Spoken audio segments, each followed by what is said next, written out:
სახელმწიფო უსაფრთხოების სამსახურმა საქართველოს თავდაცვის მინისტრის ყოფილი მოადგილე გიორგი ხაინდრავა დააკავა. ის თანამდებობაში ჯუანშერ ბურჭულაძის მინისტრობის პერიოდში იკავებდა. საქმე ეხება 2023 წელს თავდაცვის სამინისტროს კუთვნილი დიდი ოდენობით თანხის მართლსაწინააღმდეგოდ გაფლანგვის ფაქტს.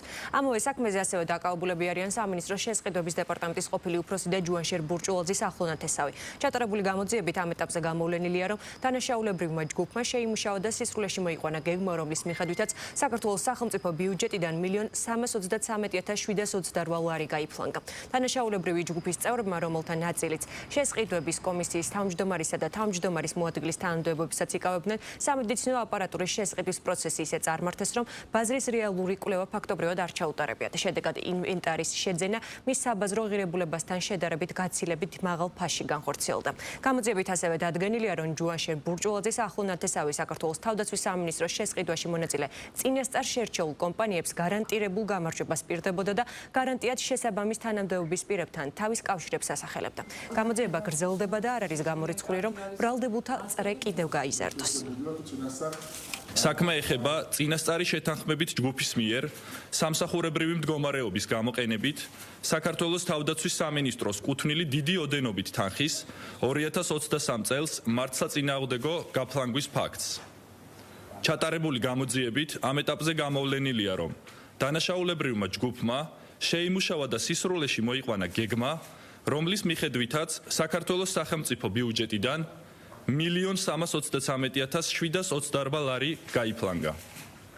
დანაშაულებრივი ჯგუფის წევრებმა, რომელთა ნაწილიც შესყიდვების კომისიის თავმჯდომარისა და თავმჯდომარის მოადგილის თანამდებობებსაც იკავებდნენ, სამედიცინო აპარატურის შესყიდვის პროცესი ისე წარმართეს, რომ ბაზრის რეალური კვლევა ფაქტობრივად არ ჩაუტარებიათ.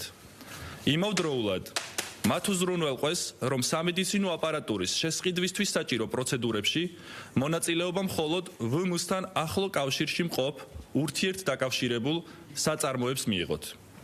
ამასთანავე შესყიდვის პროცესი იმგვარად დაორგანიზდა, რომ შესაბამისი კერძო კომპანიების გამოყენებით განხორციელებული მოჩვენებითი გარიგებებისა და ერთსა და იმავე დღეს გამოწერილი ყალბი საგადასახადო დოკუმენტების მეშვეობით სამედიცინო აპარატურის რამდენჯერმე გადაყიდვის გზით აპარატურის საფასური ხელოვნურად გაიზარდა.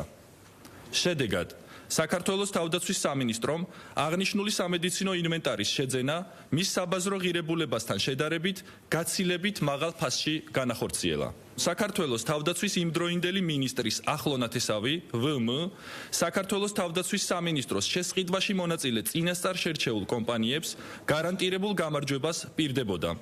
ხოლო შესყიდვაში გამარჯვების გარანტიად შესაბამის თანამდებობის პირებთან თავის კავშირებს ასახელებდა.